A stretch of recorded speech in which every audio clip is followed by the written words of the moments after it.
Good afternoon, everyone, and welcome to the Town of Soyuz regular open meeting of the Soyuz Town Council, May the 10th, 2022, 2 o'clock in council chambers. So before we do this, I'll just say that Councillor Rhodes, Councillor Bennett, and Councillor Harvey are on the screen. And normally they are here, but it's just Jim and I today, Councillor King and I. So they will wave and speak occasionally, so we're good. First off, we need to, I don't believe we have any late items. Mrs. Robinson, thank you. So we need a motion, please, that the regular open agenda be approved. Councillor King, Councillor Rhodes, all in favor. Thank you. And next we have the adoption of some minutes, and that would be the regular open minutes from April the 12th and the special open minutes from April the 22nd. Could we have a motion, please? Thank you. Councillor Rhodes, Councillor Bennett, all in favor. Thank you. And we will now move down to petitions and delegations. And I will ask Mr. Zackel to speak to this first, the financial restatements, please. Okay, thank you, Mayor McCordoff. So this is the 2021 financial statements for the town of Soyuz and Sun Bowl Arena. And the recommendations before councils for council to approve the 2021 audited financial statements for the town of Soyuz and Sun Bowl Arena as presented.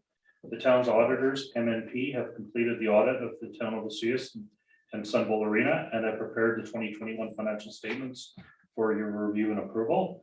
I've reviewed all of the accounts and can confirm the accuracy of the numbers. Once I'm finished, I'll pass this over to Darcy Haw of MNP to present the audit opinion for the both the town and Sun Bowl Arena and answer any questions of council. So these financial statements reflect a continual improvement in the financial position of the town of Soyuz. 2021 included a cash surplus in the general fund of $1,570,523.33. Sewer fund $283,703.03, and the water fund of $460,562.21. The net financials net financial assets, net debt measures the municipality's ability to cover its financial liabilities with its financial assets at any given point in time. The town's position improved by $291,175, bringing the net financial asset balance to $9,461,794. Under reserves, fund held in reserves total $22,469,728 as of December 31st, as compared to $20,744,103 in 2020. And for 2021, they're broken down as follows. Under restricted surplus was $7,378 or $378,245. Reserve accounts $13,182,692. Development cost charges $1,908,791. Under debt, outstanding debt, including equipment financing as of December 31st, has increased in 2021 by $1,257,369 for a balance of $10,868,627. And the totals are broken down as follows. Under the general fund, fire hall is $5,235,000, roads $305,000, sewer fund is $3.3 million. Under the water fund, this is where our increase was, is $1.584 million. Under operational fire services equipment, $425,900.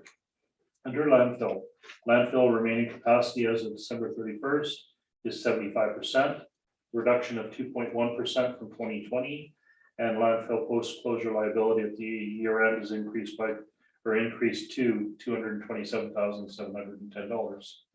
Under the cemetery care fund, this fund is increased by $2,967 in 2021 and has a balance of $103,720.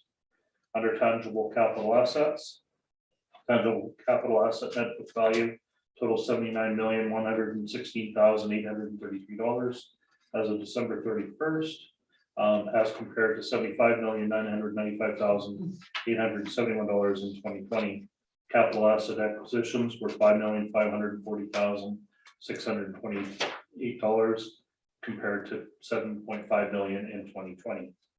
Under legislation and policy, Section 171 of the Community Charter sets out the requirements that municipal auditors must report to council on the annual financial statements of the municipality.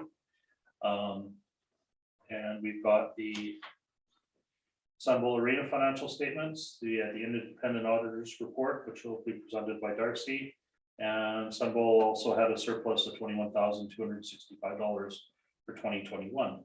So at this point in time, I'd like to pass this back over to Mr. Haw to do the audit presentation. Yes, thank you, Mr. Haw, for coming. Please go ahead. Thank you very much. Good afternoon, everyone. So as the external auditors, we're here to present on the independent auditors report for the year ended December 31st, 2021, both for the town of Soyuz and the Sunbull Arena. So I'll just cover off the general components of the audit report for once, since they're the same for both the town of Soyuz and the Sunbull Arena. So as you would expect, it is a clean and unmodified opinion for 2021. The most important part of the 2-page audit report is the opinion paragraph. So I'll read that if you bear with me. So we have audited the financial statements of the corporation of the town of Soyuz, which comprise the statement of financial position as at December 31st, 2021, and the statements of operations and accumulated surplus, changes in net assets, net financial assets, cash flows, and the related schedules for the year then ended, and notes to the financial statements, including a summary of significant accounting policies and other explanatory information. So in our opinion, the accompanying financial statements present fairly in all material respects the financial position of the town as at December 31st, 2021, and the results of its operation, changes in net financial assets and its cash flows for the year then ended in accordance with Canadian public sector accounting standards. And this paragraph would be the same within Sunbull Arena as well. This report is dated today on the assumption that it is approved at this meeting. And that covers off the independent auditors report. Thank you. Thank you very much. So we have met with Mr. Haw at a closed meeting, and we've been through all of this and asked the questions at that point. So I think what we need to do is ask council, please, that council approve the town of Soyuz and Sunbull Arena audited 2021 financial statements as presented. I have a question. Sure. I always have a question when it Well, comes to of course you numbers. Thank you, Madam Mayor. In your notes, accounts receivable number 4, you call it trade accounts and other receivables. I can't get the understanding of trade accounts, why they would be receivables. Okay, so that's just terminology. So it's Figured like our accounts receivable. So that'll be invoices off for landfill tipping fees. That'll be all of those miscellaneous accounts receivables that are invoices that we send out that are not related to property taxes or utility billing, things of that nature. So that's what the trade accounts receivables are. It would be our grant receivables. So we had our water twinning grant, so the large portion in there for that as well. So we hadn't received a payment from the province, so it's showing in there as a receivable. Okay, this is playing on words. Yeah, it's just Well, our payables have gone down, so that's good. Thank you. Okay, thank you. So before I asked for this. Is there anyone else that had a question? No? Okay. So could I have a motion by a councillor, please, that we approve? Councillor King, Councillor Rhodes is seconding. All in favor? Thank you very much, everybody. And thank you, Mr. Haw, for doing that for us. We appreciate it. Okay. Thank you. So next off, we have the general net payroll and Sunbull Arena financial accounts. And these would be accounts as of May 10th, 2022. So general cash requirements of $601,302.55. Sunbull cash requirements of $11,257.63. And net payroll accounts of $198,446.46. So could I have a motion, please, to receive those? Thank you, Councillor Rhodes, Councillor Bennett, all in favor. Thank you. And next is the building report. And that is included in here. So we have one single family dwelling that is being built and some other renovations and in-ground pool remodeling and removing a wall, and to a total of $810,000 for the month. And to date, $5,483,000. And to date, 2021 was 3 times that, 15,276. 15 million, that would work. I think that was because of the peanut pond ones that were, there was a lot of those that went through last year, which is why that was up. Am I correct? Yes, Madam Mayor, that's correct. And as soon as they pick up the ones that are in the drawer, which we're expecting to do within the next month, that number will go up again. Perfect. Thank you very much. And do we need a motion to, okay, we need a motion, please, to accept the building permit report. Thank you, Councillor Rhodes, Councillor King, all in favor. Thank you. All right, next we will go on to the zoning amendment bylaw, number 1085-146, 2022-4008 Oleander Drive. And that would be Ms. Curtis, our planning technician. Go ahead, please. Thank you, Mayor McCordoff. This proposal pertains the property located at 4008 Oleander Drive.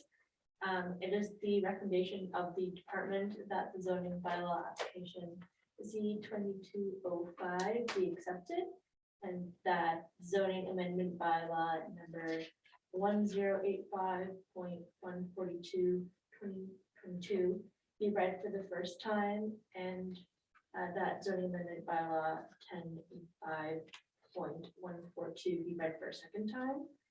So the applicant is proposing that the zoning for the property located at 4008 Oleander Drive in order to accommodate the subdivision of the property into 2 small lots. One lot will contain the existing home. So the property is currently owned by Gary and Lori Johnston, and Herb Witcherly is purchasing the property, and he's the applicant for this application. So the property in question is 4008 Oleander Drive at lot 4, DL 2450S of Welcome District. Plan 10986. It's currently designated within the OCP as a low medium density residential, and its current zoning is R1 single family residential, and they're proposing the lot to be property to be rezoned as R2 single family small lot residential.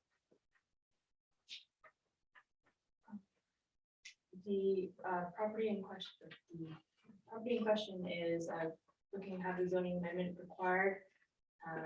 So it's currently zoned R1, like I said, and needs to be, or it's proposed to be R2. And designation would allow for the minimum lot size of 400 meters squared, enabling the applicant to subdivide the property into 2 small lots.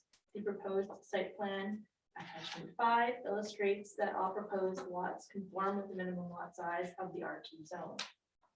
The current property is in compliance with the OCP designation of low medium density residential and meets all of their density requirements. The OCP is also seeking to accommodate diverse housing options in the form of infill and intensification in low density residential neighborhoods, and supports small lots where possible and where it's sustainable.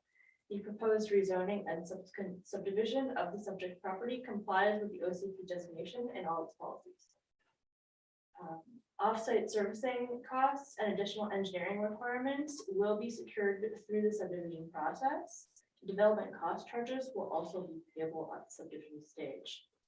As per the Town of Soyuz Land Use Procedures bylaw, number 1235, 2007, the rezoning application signage was placed on the subject property notifying the public of the pending application.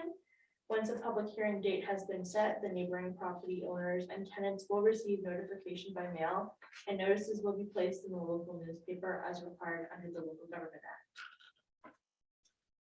Staff is of the opinion that the site is currently suitable for small lot sizes. The proposed development is in keeping with the spirit of the OCP, and new subdivisions, the new subdivision will contribute to the housing stock demand within the town. So there are two options that I've listed within my report. The first is that council accepts and reads for a first and second time zoning amendment bylaw number 1085.142 2022. And option two is that council rejects the zoning amendment bylaw number 1085.142 2022. Other than that, there's no implications proposed. As a result of this proposal, the community will benefit from having one new residential lot created. The preliminary development proposed package is also forwarded to outside agencies for comment, and significant comments received will be through the referral process and presented at the public hearing.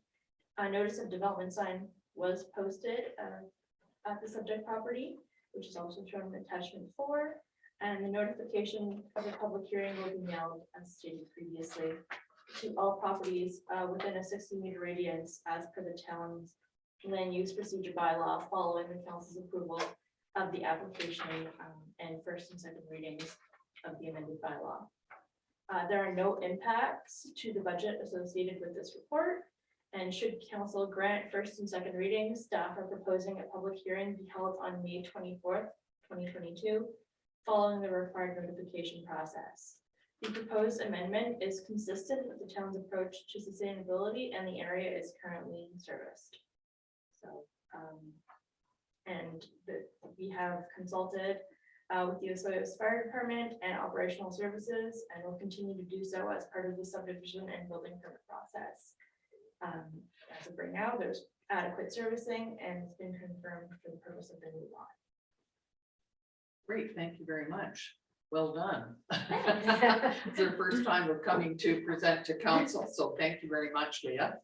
I just had one question, and I'm wondering if any of the other people who live in the neighborhood might have a similar concern. Lot 4, according to the property map, is the same size as lot 321 on Oleander. And so that one has been, that can be subdivided, but the others cannot because they do not live on a corner property. Am I correct?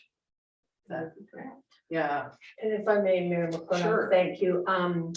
That is correct. Not only are they not a corner lot, but it just happens to be quite handy that this person built their house at the front of their lot. Had they built it in the middle of the lot, they would not be able to subdivide Sure. either. sure. So that is correct. Under the new official community plan, many of these lots could be redeveloped as duplexes, Okay, which we'll talk about more when we do the zoning bylaw update.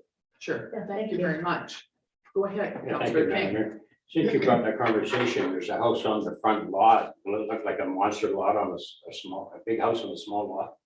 Or will there have to be some variances on the sides and stuff? That's a very good question. Thank you, Councillor King, through the chair. No, it won't, because it will comply with existing required setbacks. Okay. And usually the third reading, this is dated for the same day. We have a council meeting on the 24th, the first and second reading get passed. We had some conversation at a previous development, giving the neighbors notice and time to make sure if they want to come to the open house.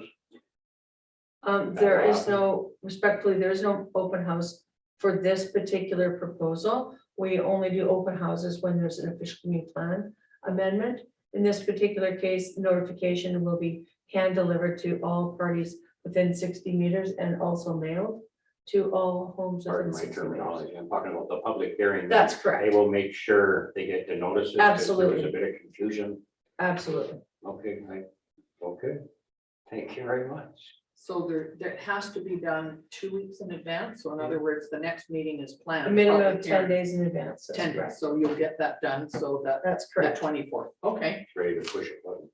That's correct. Actually, we are ready to make the call to the newspaper to Okay. either print the ad or withdraw the ad. Okay, thank you very much. Is there anyone else that needs to ask a question about this? Okay, so you're looking for option 1 or option 2. Is council, would anyone like to make this motion, please, to, With option 1, do we have to do all 3 separate or do we have to do? no, can be So together? you would accept the application first and then first and second reading to be in one. So 2 Two separate motions, motions. yeah. Are you, Yeah, it's CJ. Councillor Rhodes, go ahead. So there's 2 motions. I'll move staff recommended option 1A. Thank you very much. Is there a seconder for that? Go ahead, Councillor Bennett, you're seconding that? Thank you. All right, that's that the zoning application be accepted. All in favor? Thank you. And now we need a motion to accept it, to have it read a first and second time. Councillor Rhodes, Councillor Harvey. Any questions? All in favor? Thank you very much. Thank you, Ms. Curtis. Okay. Next is the 72. Here, that we have a 7808 Spartan Drive multi-family development project, and we have a report from Ms. McKay. Thank you, Mayor McCordoff. So this is again pertaining to property located at 7808 Spartan Drive. It includes a proposal to amend official community plan amendment bylaw number 1375.01 and zoning amendment bylaw number 1085.142, 2022. So this recommendation is in 6 parts, and I'll read the recommendation at the beginning and then proceed through the report itself. So the recommendation is that council approves OCP amendment and zoning amendment application Z22-03. That council grants first reading to OCP amendment bylaw number 1375.01, 2022. That council has considered the OCP amendment in conjunction with the town's financial plan and waste management plan, as is required under section 4773A of the Local Government Act, and finds it is consistent with them. That council grants second reading to OCP amendment bylaw number 1375.01, 2022. That council resolves that a public meeting that is an open house be held as is required under section 4751 of the Local Government Act respecting the proposed OCP amendment, and that early and ongoing consultation with persons, organizations, and authorities listed in section 4752B is unnecessary, and that council grants first and second readings to zoning amendment bylaw number 185.141, 2022. And I could speak further to recommendation E if council so wishes. So in this particular case, the chief administrative officer is recommending that council deny the application on the basis that a lot of work was done in the preparation of the newly adopted official community plan and the review thereof, and that the demand for future public facilities was noted in the new OCP, and that removing one of the remaining institutionally zoned properties reduces the available properties for public facilities, and we thank Mr. Zappel, CEO Zappel, for his comments. Executive summary for this particular application is as follows. The applicant, of course, is proposing to amend the OCP designation and zoning of this property located at 7808 Spartan Drive in order to accommodate a mix of residential uses inclusive of 5 townhomes and 17-unit apartment style condominium building. So the current designation of institutional does not support the zoning of this site for residential use. Therefore, an amendment to the OCP for a comprehensive development designation is required. So policies within the current official community plan seek to attain the goal of having neighborhoods which are compact, inclusive, and designed in a manner which provides access to everyday amenities and services. A review of section 6B, that is housing in neighborhoods, in our bylaw 1375 demonstrates that policies are specific to encouraging a range of housing options to address the diverse needs of our community. So that includes a mix of housing types which provide lower cost options. Policies also seek to promote residential infill. To that end, staff are in support of moving this application forward for council consideration, and then of course, specifically for public comment at a public hearing process. The proposed mix of townhomes with an apartment-style condominium building results in the reduced massing of the buildings on the site. That is, they're designed in a way that steps back from Spartan Drive. The applicant is also proposing to rent 75% of the apartments themselves for a minimum of 20 years, with 33% of those units being rented at below market rentals for a minimum of 5 years. The rentals will also be secured by way of covenants, registered on title, and of course, further details of this submission can be seen in attachment 4 to this report, wherein is the applicant's submission. So the current owner of the property is Ms. Margaret Lutz. The applicant is Jamie Harper from Sterling Pacific Holdings. Mr. Harper is here today to discuss with me a future public information meeting should council determine that they're going to move forward at this time.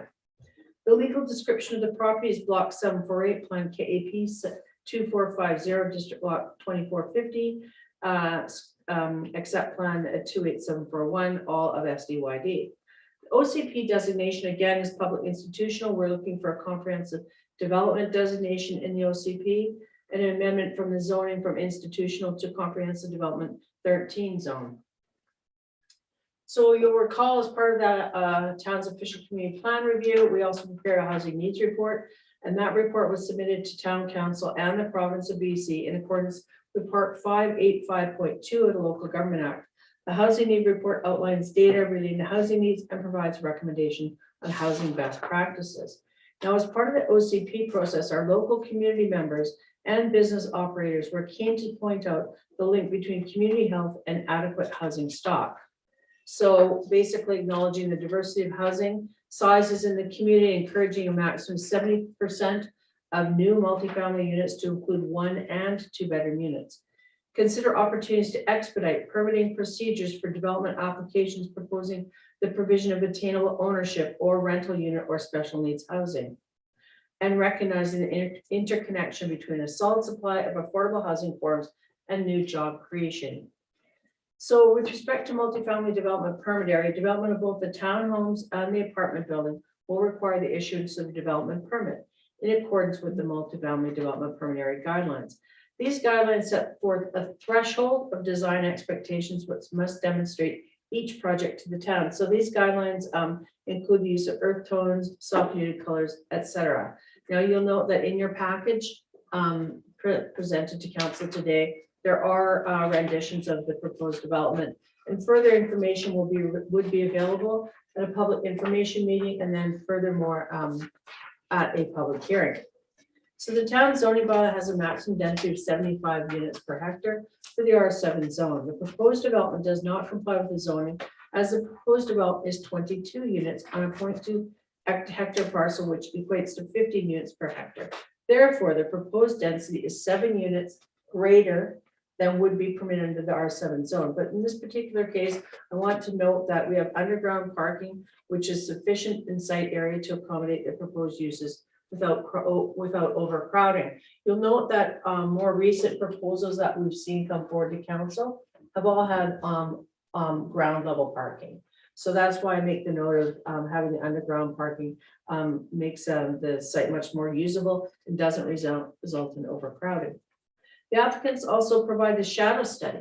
You'll note that in your package, which illustrates how the apartment style building will have limited impact on the existing multi-unit residential property, specifically to the east. So the development proposal has been discussed with staff at Operational Services Department and with the town's engineer. There's adequate municipal sewer and water at this site, and it is scaled to meet the development needs. Further discussions will take place with the fire chief and the town's contracted building inspector regarding on-site services in order to address fire flow needs prior to final zoning approval and in conjunction, of course, with the development permit process.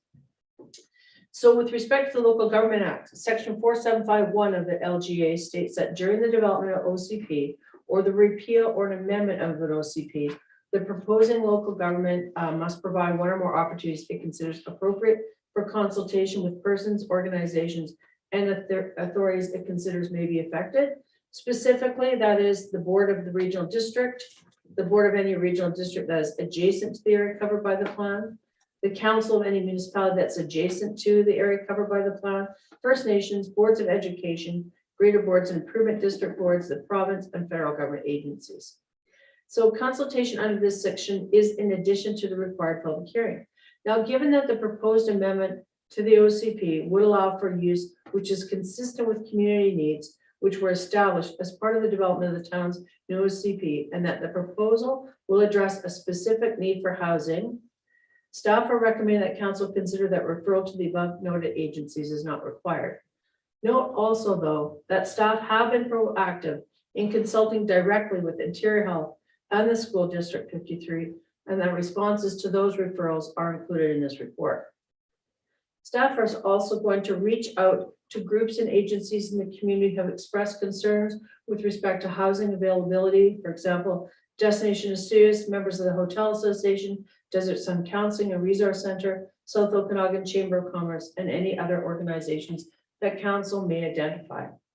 Section 477 of the Local Government Act requires that council consider amendments to the OCP bylaw in conjunction with the town's financial plan, which includes the capital expenditure plan, operating expenditure plan, and the waste management plan.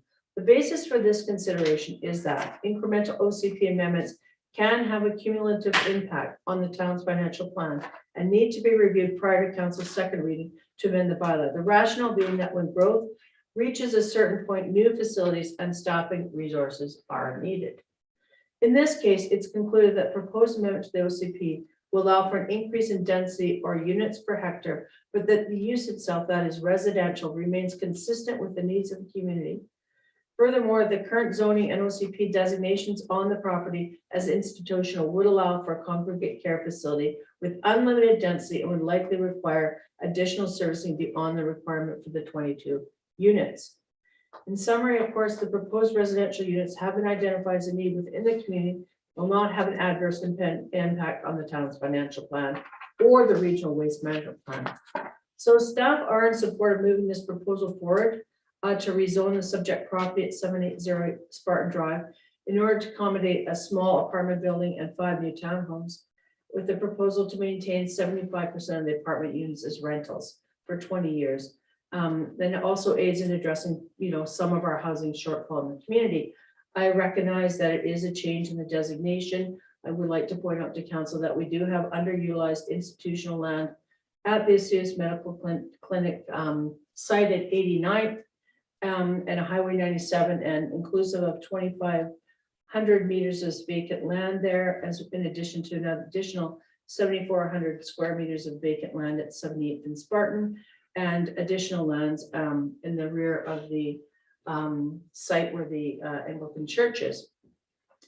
So the options before council today are option 1, again, that council approves the OCP amendment application, and then all those other items that I identified at the beginning of my conversation, or option B, that council denies the application. So the implications for the community of course benefits from the addition of rental housing units to our housing stock. Preliminarily development proposal package was forwarded to outside agencies, including the Ministry of Transportation. And then, of course, significant comments received through the referral process will be presented at the public hearing. Development sign was posted on the subject property. Notification of the public hearing, if we proceed in that manner, will be mailed to registered owners and hand delivered to tenants in occupation of properties within a 60-meter radius of the subject property as per the town's land use procedures bylaw, following council's approval of the application and first and second reading of the bylaws. So a form of character development permit would be required as previously noted, and again, attachment 4 provides some of the information required.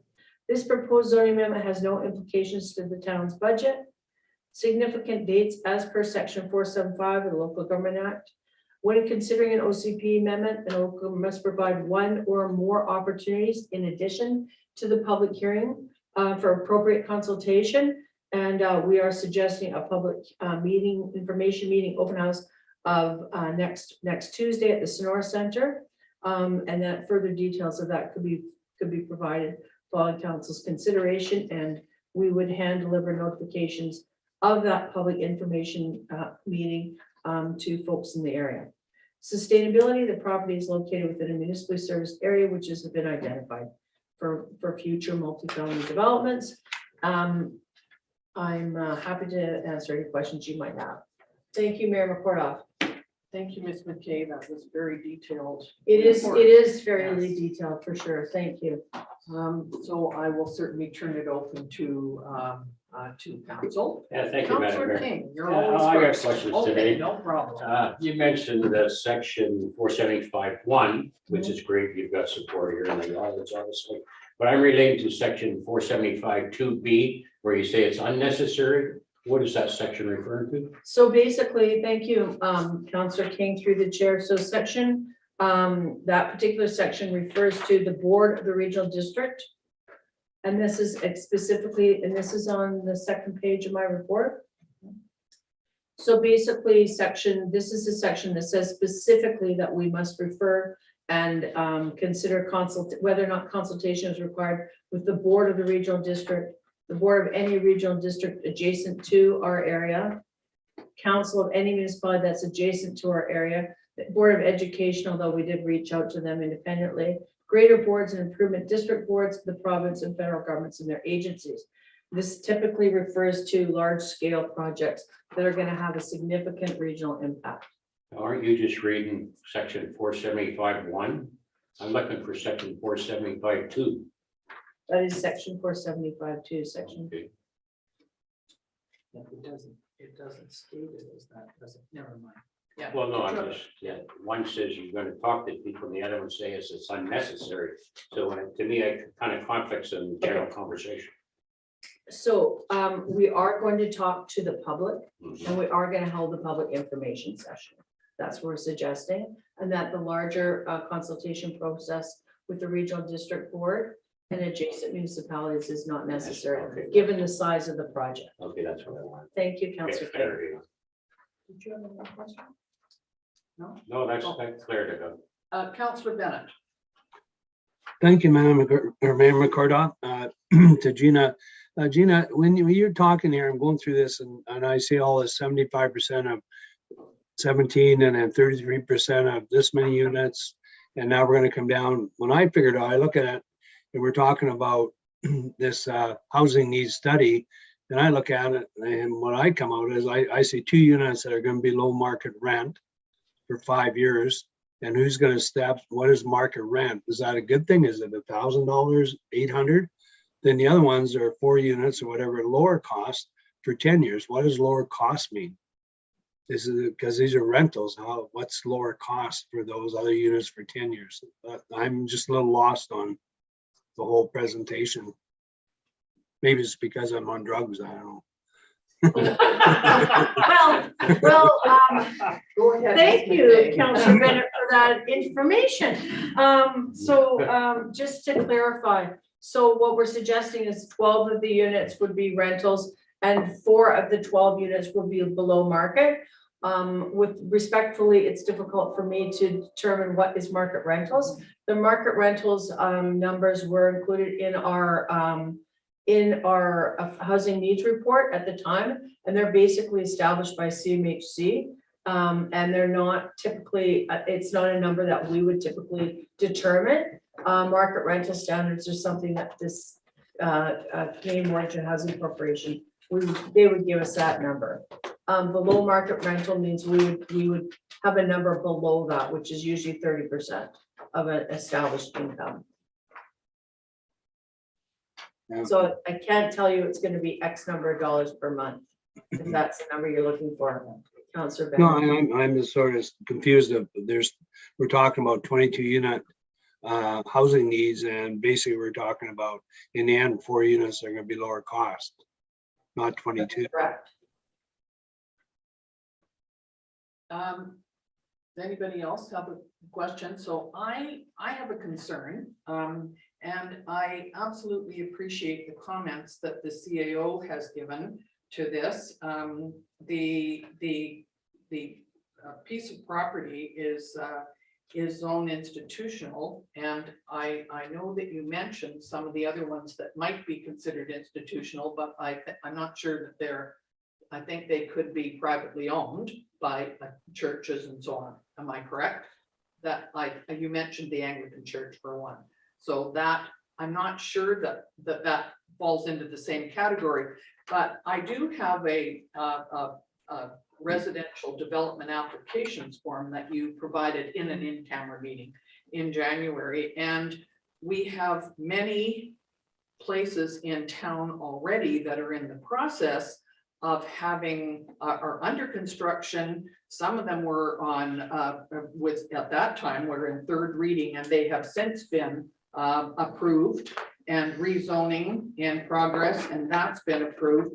I'm not convinced that we need to remove a small piece of property from institutional in order to provide housing. I agree, housing is a huge concern in our town, but we do have many, many projects, 500 of them according to this list, and there could be more from that are being developed right now and are being built, many of them with affordable housing components to it, and many of them that have this that are on that with rentals and below market rent. So I think I have to agree with the CAO that at this point I don't see the need to change the zoning in order to accommodate more rentals and apartments when we have already done that for many other areas, and we have many of them in progress right now. So that's just my 2 bits worth on that. Okay, go ahead, Councillor King. I'm pro-development. I think this is good, but my question is, if you decide to go 5 high with that penthouse, we have no fire truck that could put out a fire, so that's a really concern to me. I don't think there was. Can I speak? Or there's a penthouse on the 5th floor. I'm sorry, we can only allow. Okay, Miss I didn't know he McKay. was looking at me. I didn't know if I could Yeah, answer. no, Miss McKay. Thank will you, answer. Councillor King, through the chair. Consultation, of course, with the fire department would take place. I actually have a meeting with them on Thursday in respect of this, and there are ways to mitigate that concern, inclusive of a fire lane. The total height of the building, including the penthouse, is of course lower than that, which was approved at 8,000 Cottonwood. It's got low ceilings. The 8,000 Cottonwood is 6 stories. Okay, Councillor Harvey. Thank you, Madam Mayor. And with respect to your comments and the comments of Chief Financial Officer Zackel, I have to support this proposal. Lots of housing units coming in. Most of them are sale units for market. We know what the market here is, $1 million plus. To add rental stock is a different question. And for me, adding rental stock is a way higher priority than having space for another place of worship. No disrespect to the people who go to places of worship, but the priorities just do not compare. Thank you. Anybody else want to speak to this? I am totally in favor of rental stock, Councillor Harvey. That has never, ever been something that I've been against. I get it. I'm not quite sure whether this, and I see what's written here. To me, this is a pretty high-end rental place. And I would think that considering the area where it's being built, if proposed being built, that rental stock certainly would not be low cost rental. Let's put it that way. It would probably be very high rental, which we seem to have a few of those around. Councillor Rose, do you have a question, a comment or question? Question. Thank you, Mayor McCordoff. I'm curious about the options that are in front of us from A to F. Are we doing 6 motions, or how is that going to be broken down? They are going to be broken down. There are several motions that would be brought forward.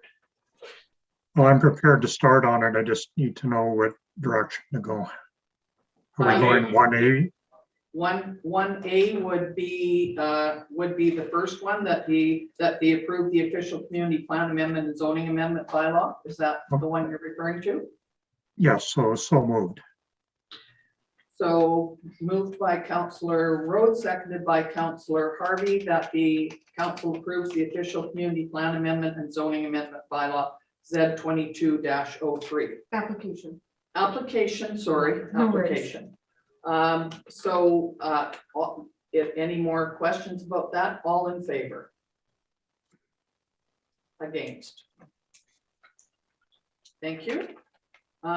Next. Is there somebody that wants to go with 1B or? I'll move 1B. Okay, that the official community plan amendment number 107501 be read a first time. Is that one? Okay. Councillor Harvey is seconding that. All in favor? Okay, thank you. Are we going on with the next one? Council, the council has considered OCP amendment in conjunction with the town's financial plan and waste management plan as is required under section 4773A of the Local Government Act and finds it consistent with them. Councillor Rhodes, So moved. Councillor Harvey, all in favor? Thank you. That the official community plan amendment bylaw be read a second time. Yeah, I'll move that. You're moving that. Councillor King, seconder. Councillor Harvey, all in favor? Thank you. Move that the council resolves that a public meeting, open house be held as is required under section 475(1) of the Local Government Act respecting the proposed OCP amendment, and that early and ongoing consultation with persons, organizations, and authorities listed in section 475(2)B is unnecessary. Just ask a question.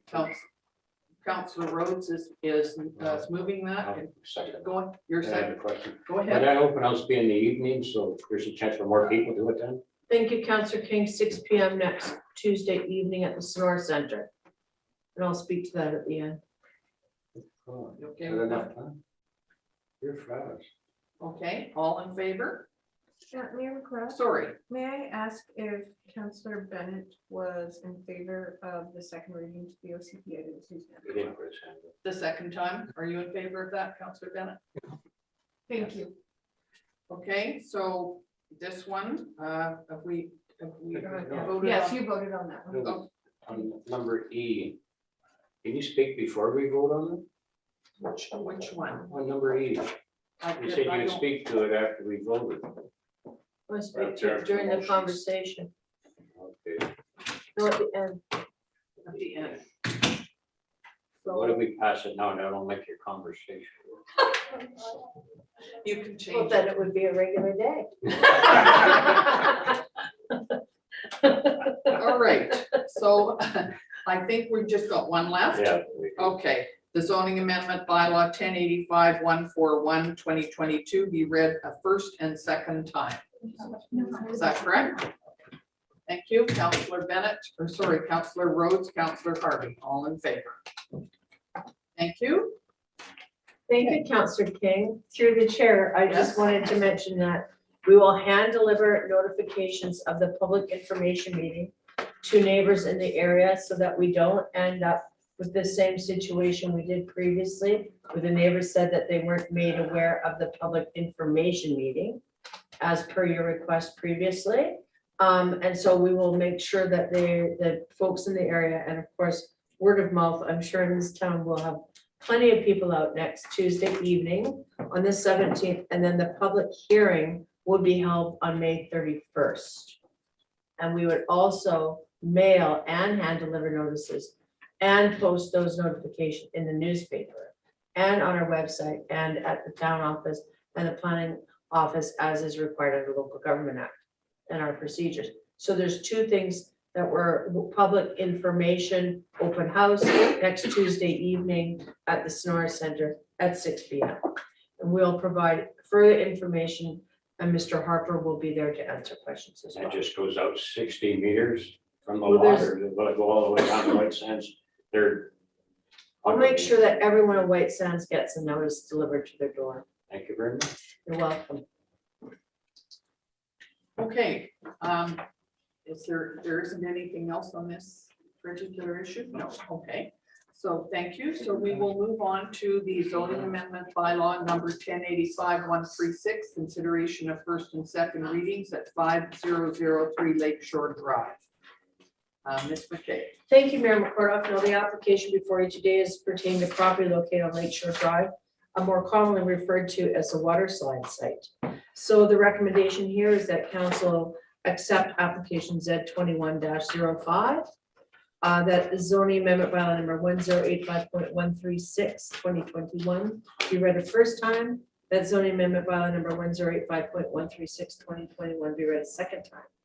So this particular application is for property located on Lakeshore Drive, again, the former water slide site.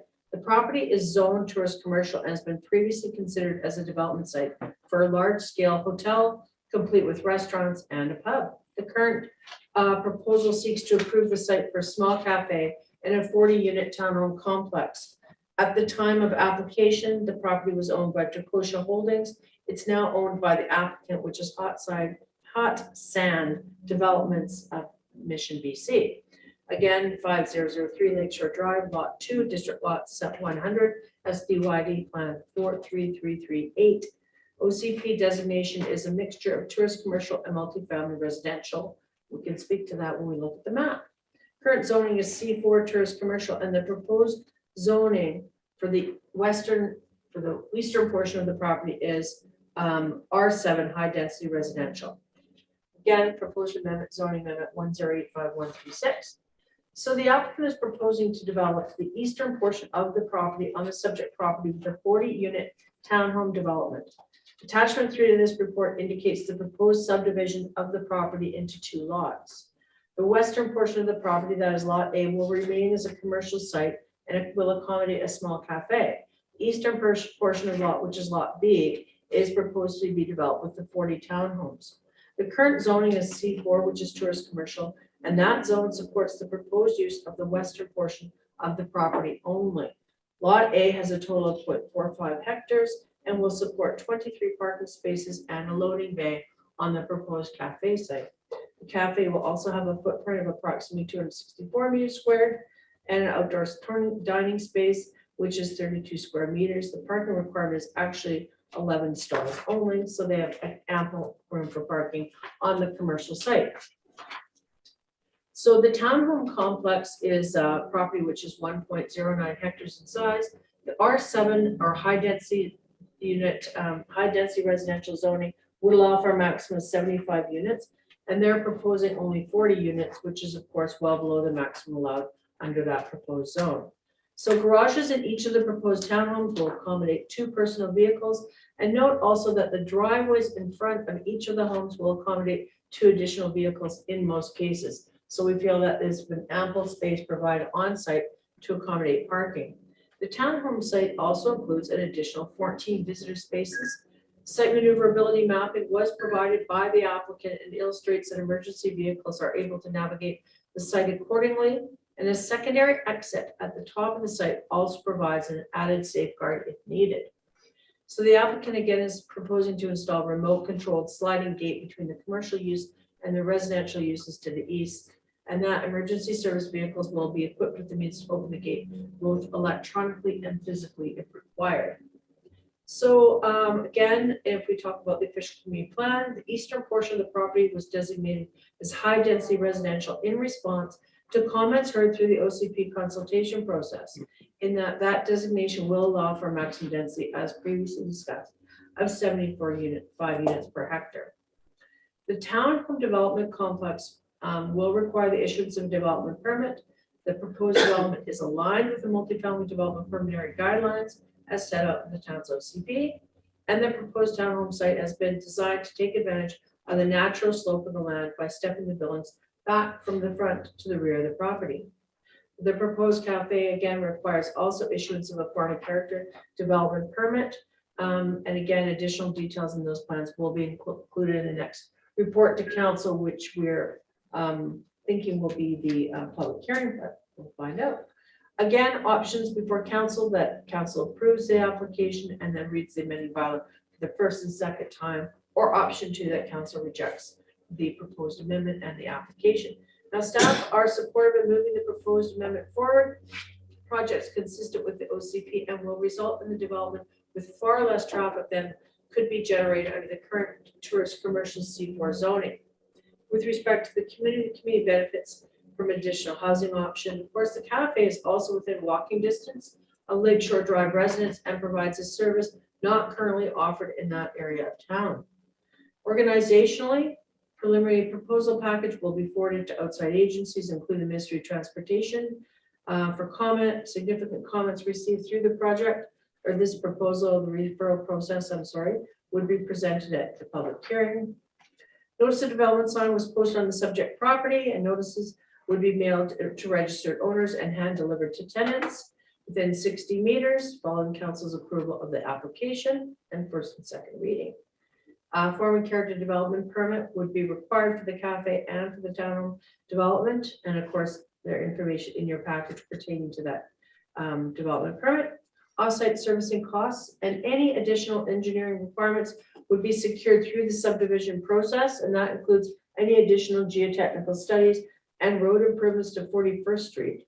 Development cost charges are payable at building permit stage for both the cafe and the townhomes, in addition to landscaping deposits. The proposed amendment has no implications for the town's budget.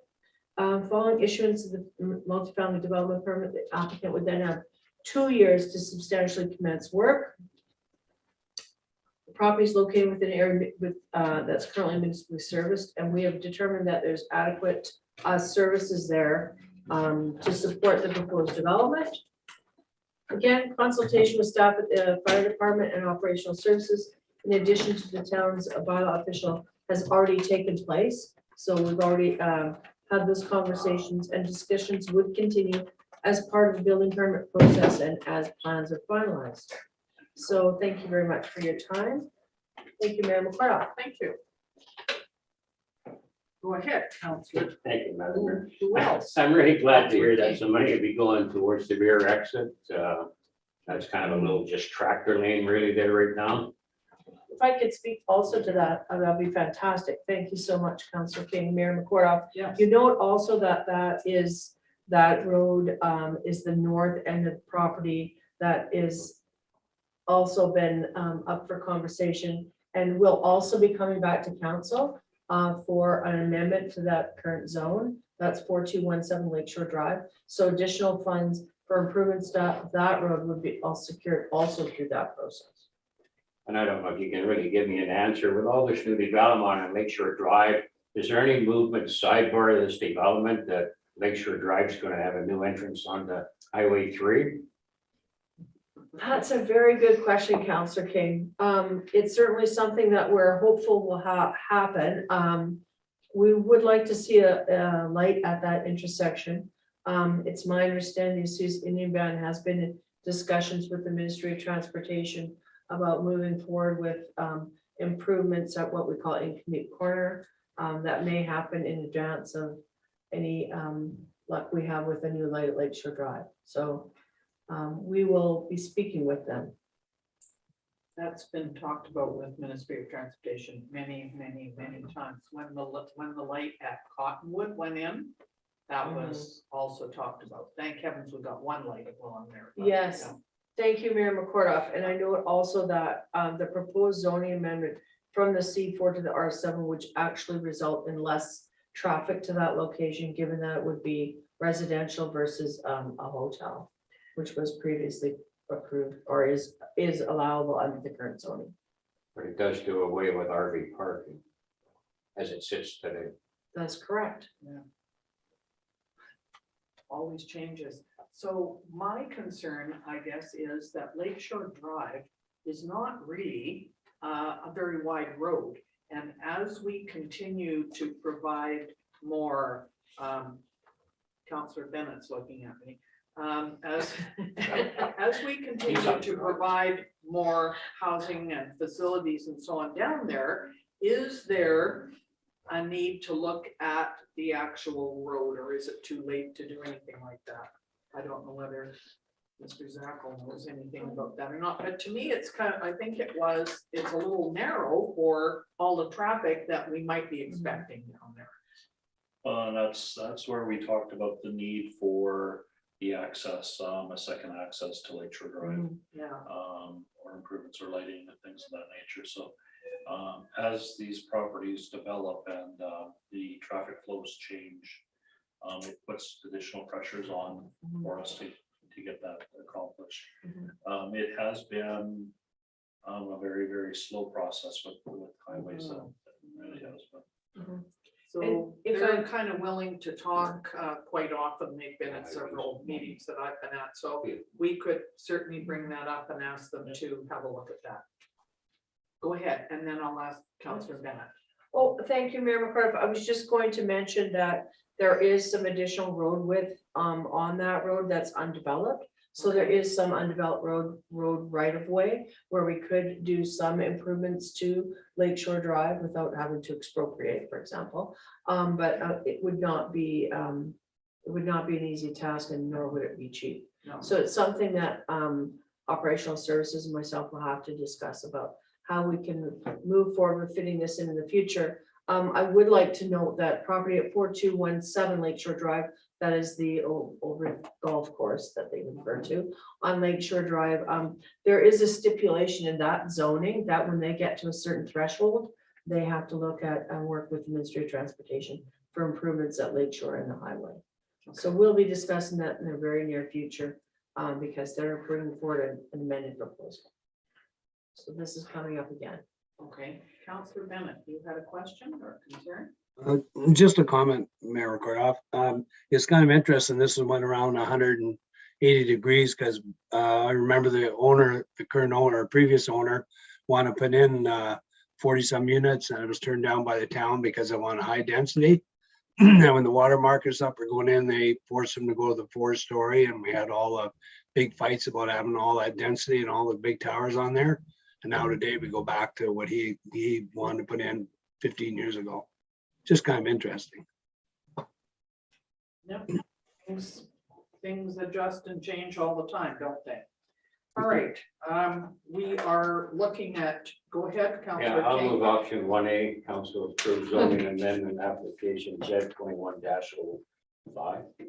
There, Councillor Rhodes is seconding that. All in favor? Thank you. And we need another motion that the zoning amendment bylaw 1085-136 be read a first and second time. Councillor Rhodes? Councillor King? All in favor? Thank you. Okay. Got a second. First. Yeah, first and second time, both of those go together, so we're done. Okay, now we're on to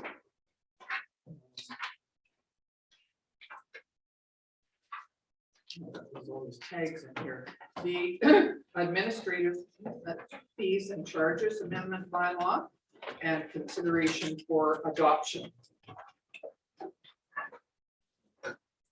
Thank you.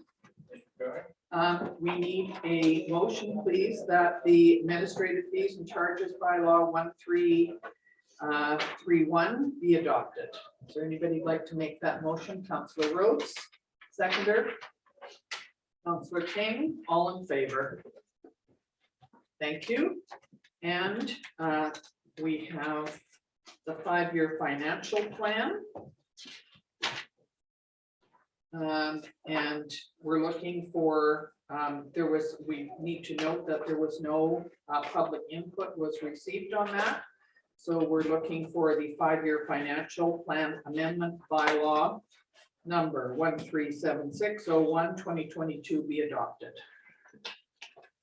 Thank you, Councillor Rhodes, seconder, Councillor Harvey, all in favor. Thank you. And now the Soyuz tax rate bylaw, and that is page 133. And we're looking for the adoption of that one as well. Is there someone who would like to move the adoption of tax rate bylaw? Come on, somebody. I'm going to pick 2 more. Councillor Rhodes and Councillor Harvey, all in favor. Thank you.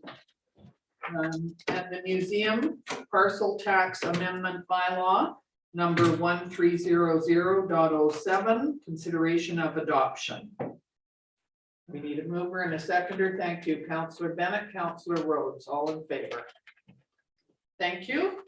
And council reports. So the, you will notice that that 3 people, Councillor King, Councillor Bennett, and I attended SILGA, and we have council meeting reports, and what we're looking for is a motion, please, to accept that we were at 4 meetings times $100. We get $100 per diem, and so that would be for each, for the 3 of us, that each of us gets $400. Thank you, Councillor Rhodes. Councillor Harvey, you need to second that. You okay with that?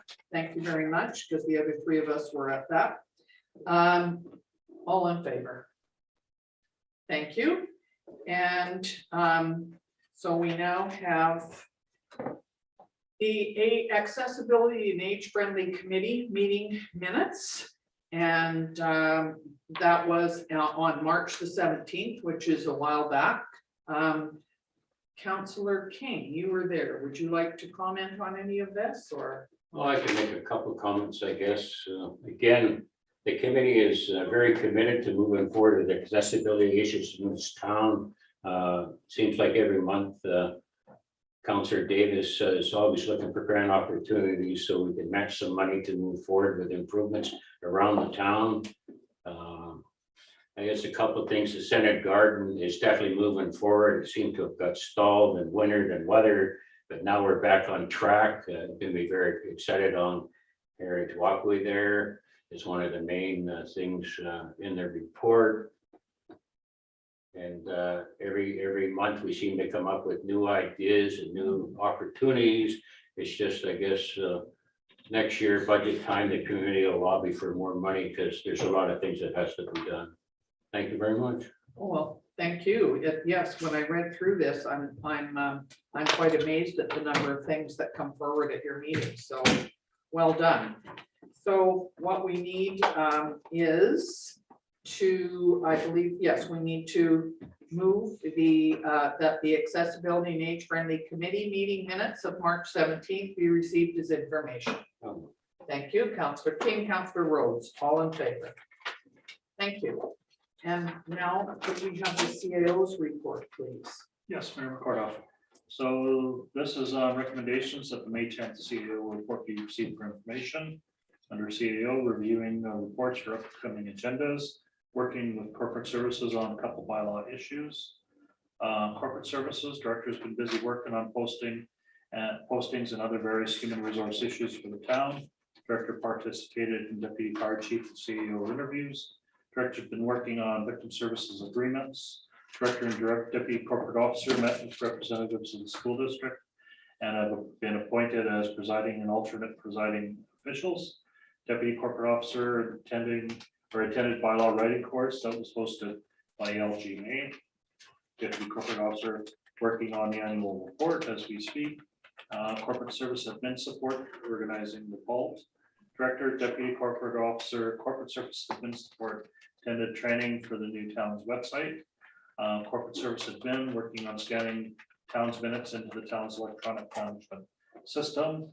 And bylaw enforcement officers have been busy dealing with dogs in the month of April and starting and the start of May. Reminder to pet owners and dogs must be on leashes, but not on your property. Bylaw enforcement officers have also handed out notices for public hearings dealing with unsightly premises, various sign complaints, and Airbnbs. For operational services, water, wastewater, completed hypo installation at well number 8, pump number 2 at agricultural irrigation station 8 back online, pump 6 at station number 9 online, completed intake inspection at the stations 8 and 9, blowers at the wastewater treatment lagoon repair back online, agricultural irrigation system turn on complete, major SCADA corruption as a result of a Windows update. System upgrades continue. Hazmat training with fire department.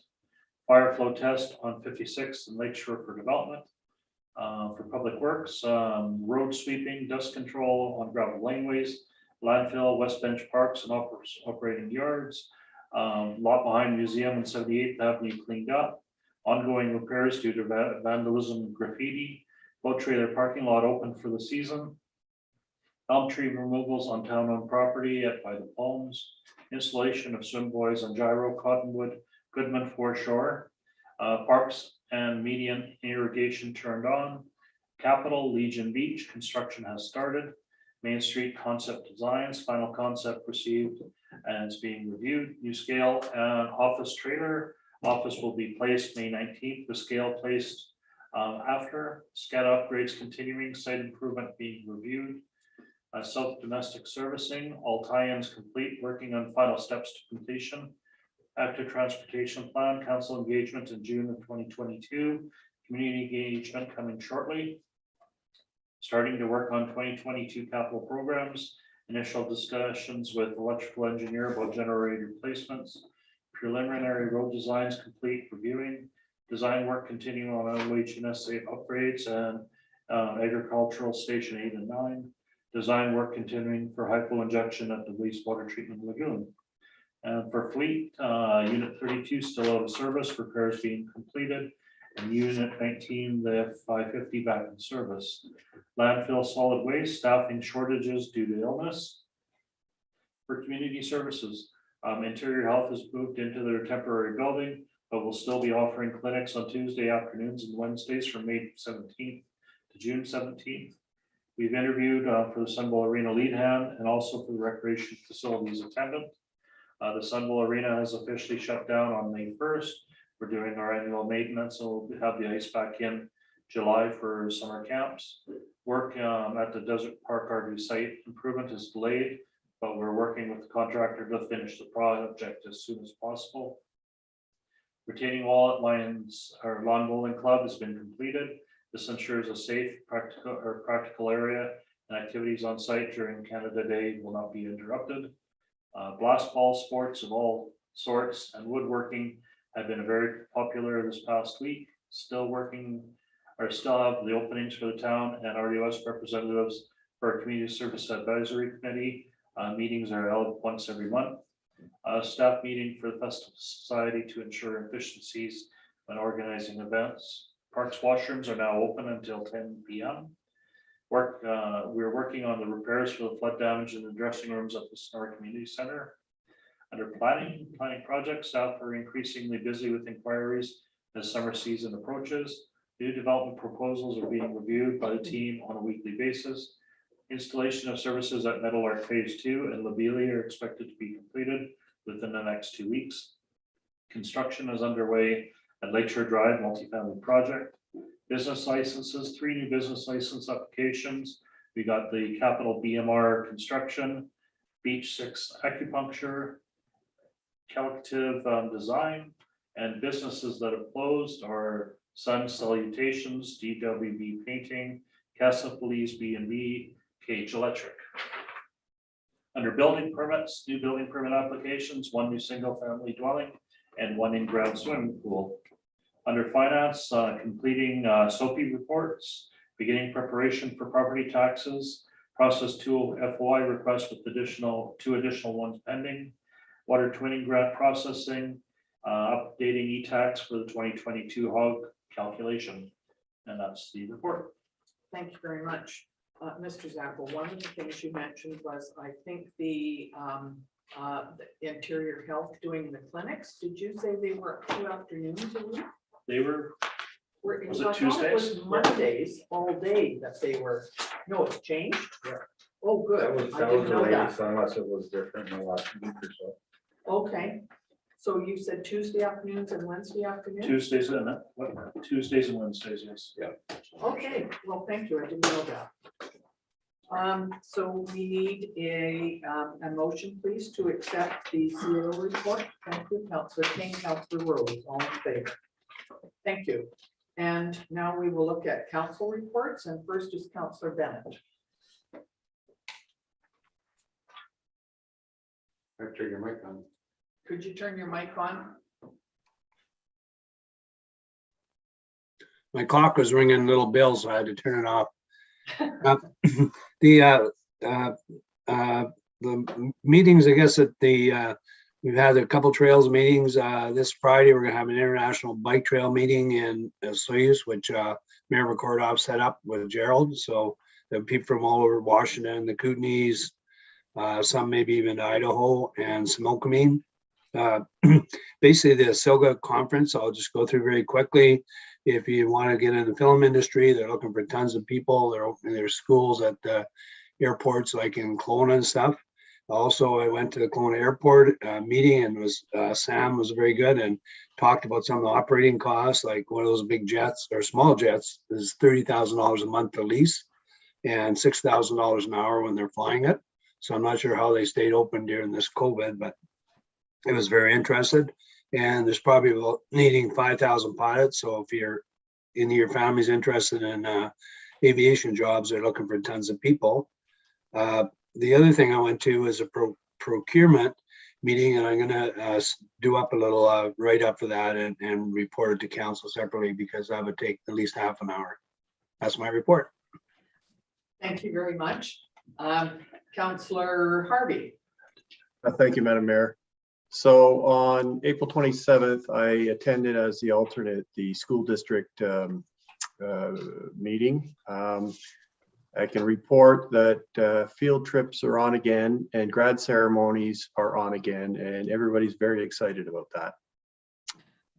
The other item of note is financial reports and the 2023 budget, which includes $2 million in additional capital, most of which is HVAC improvements for Soyuz Elementary and Soyuz Secondary and new school buses.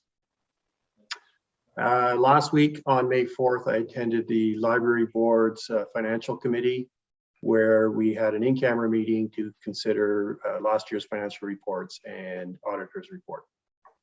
Thank you, that's it. Thank you. Councillor Rhodes. Thank you, Mayor McCordoff. The only thing I have to report is I attended the regional district meeting on April 21st, several weeks ago. Regrettably, there was no motions or anything that had anything to really do with the Soyuz at all. So I really don't have anything to report other than that I did attend that meeting. That would be my report. Thank you. Councillor King. Yeah, thank you, Madam Mayor. As you heard earlier, I attended the Accessibility and Age Friendly meeting last Thursday. It's still on Zoom. We are looking forward to hopefully meet sometime in the future together. It's very interesting when you're all in the same room kind of talking.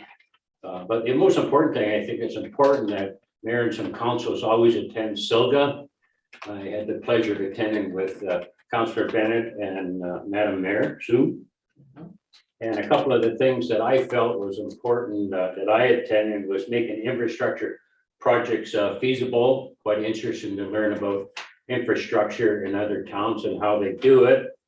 Also went to a presentation by Laurie Douglas about some funding opportunities, which I've also given the material to Director Davis. There was also a guest speaker, unfortunately couldn't fly in, but he was on Zoom from Ontario. Jess Went, is that how you pronounce it? Jesse Wenty. Jesse Wenty, which is a native Indian from Ontario, and talked about his mother going to residential schools and how he as a son walked through it. But it was kind of interesting where mom was a native and dad was actually English or Caucasian, where he was able to actually grow up in a private school, and he just kind of talked about how he tied all in residential schools and what happened to his mother, and now he had the privilege to go to a private school. Also attended an airport development committee, which Councillor Bennett touched on, with Kelowna's expanding their runway, their parking lots getting bigger. The numbers are just starting to skyrocket. But as Mr. Bennett commented, what it costs to run an airplane is about $600,000 a day, which to me, I just can't fathom that number a day to fly a plane around a few spots. The other thing that's kind of important to all people in the district, because there's a lot of mayors and councillors attend, there was about 150 delegates there.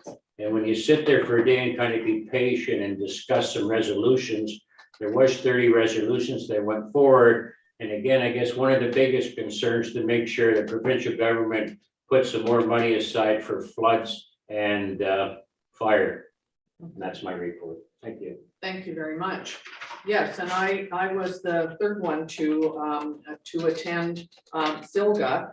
And so we tried to go to different speaking engagements, breakout sessions, so that we covered as many things as possible. I went to one on climate change and health. That was Dr. Sue Pollack, who's the interim chief medical health officer for IH. And it was interesting to hear the concerns that they have and how they're trying to deal with things. Jesse Wente, who was really our guest speaker, wrote a book quite recently, which has just been put out, called Unreconciled. And fortunately, Soyuz was drawn as the name to get one of the books. But when I went up to get it, she said, here, there's two of them. So we have two, and Jim has one and I have one, and anybody who would like to read it, as soon as I finish with it, I'd be happy to bring it in. There was also heat domes, atmospheric rivers, supply chain disruptions, talking about why we need radical advances in community food system resiliency. That was quite interesting, with several people that were from the food action, farmers markets, and the food policy.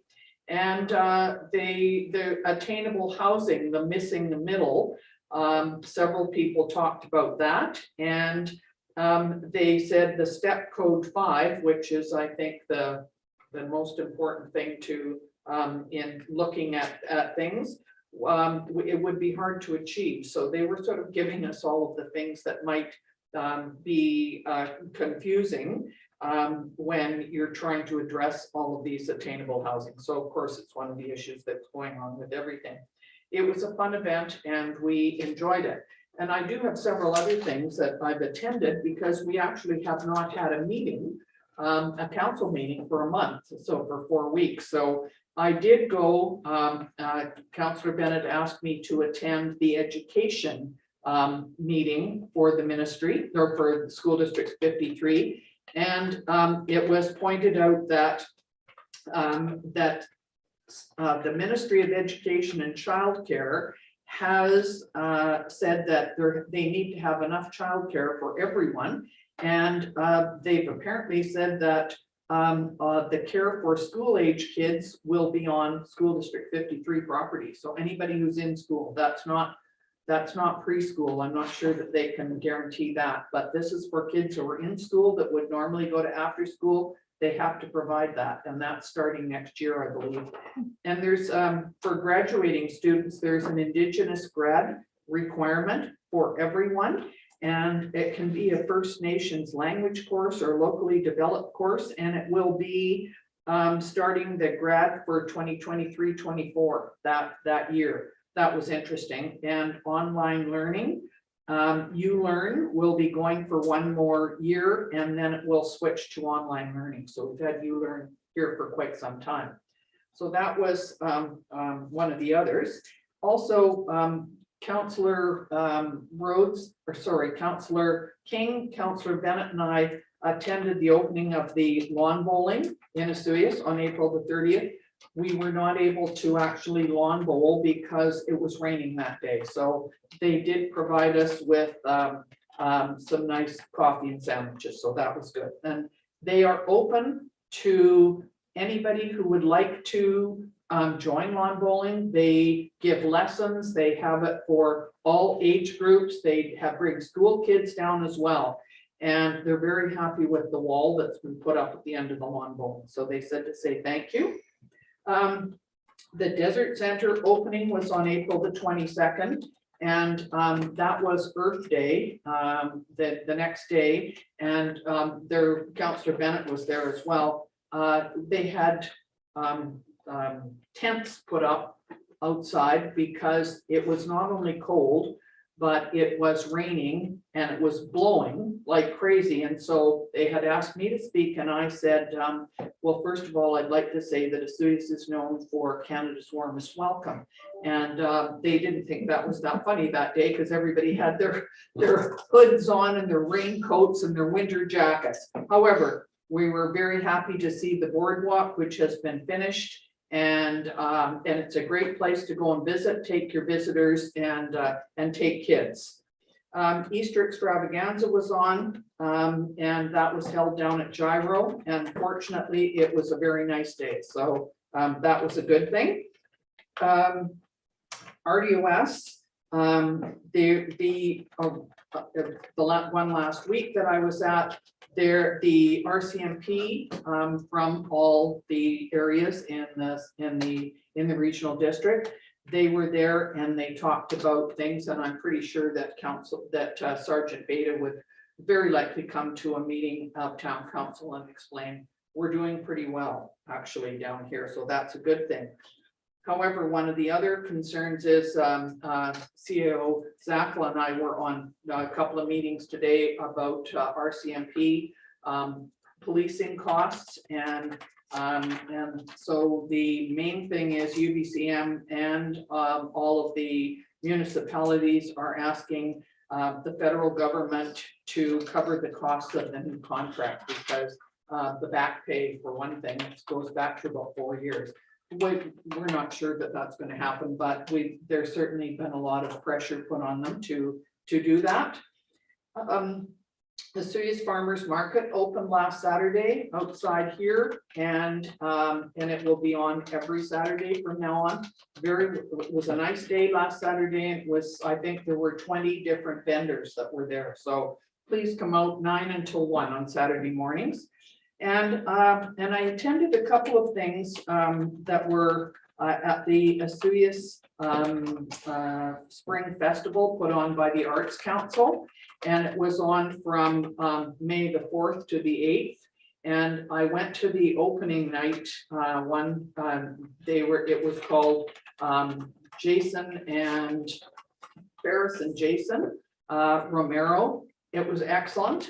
I think that when I talked to Earl and Nancy, the organizers of this, I think they realized that trying to put on a whole bunch of concerts in 5 days was a little overwhelming. However, many people enjoyed them. I'm not sure how well each concert was, because they had 2 on Thursday night, 2 on Friday night, and 2 on Saturday night. And then the odd one had to be canceled. I think somebody got sick. That was one concern. And also there weren't as many tickets being sold for that. The other thing was that down on at the plaza, there were concerts that were free during the afternoon, 1 to 3, also sponsored by the credit union. And when I went by, and I didn't even realize it was on, the first time I went by to go to the post office, and every chair that we had put out there was filled, and it was very well received. So it was a great use of our plaza, and I was glad to see that. On Sunday, they were down at Gyro at the band shell. There was a couple of them down there. Councillor King and I were both there, and it was an outdoor concert, and that one was free. So the ones at the plaza and the ones at Gyro were free. The other ones, there was a cost to it. So I'm sure that that they will be looking at coming back with their budget and a report for council. So those, I think, are the only things that I had to report on for now. So we will have a move to the in-camera section, and I need a motion that pursuant to section 91 of the community charter, a part of a council meeting may be closed to the public if the subject matter being considered relates to or is one or more of the following: Number 1, section 91E, the acquisition, disposition, and expropriation of land or improvements. If the council considers that disclosure could reasonably be expected to harm the interests of the municipality. Or 2, section 91C, labor relations or other employee relations. So could I have a motion, please, to move to the in camera? Thank you, Councillor King, Councillor Rhodes, all in favor. Thank you. And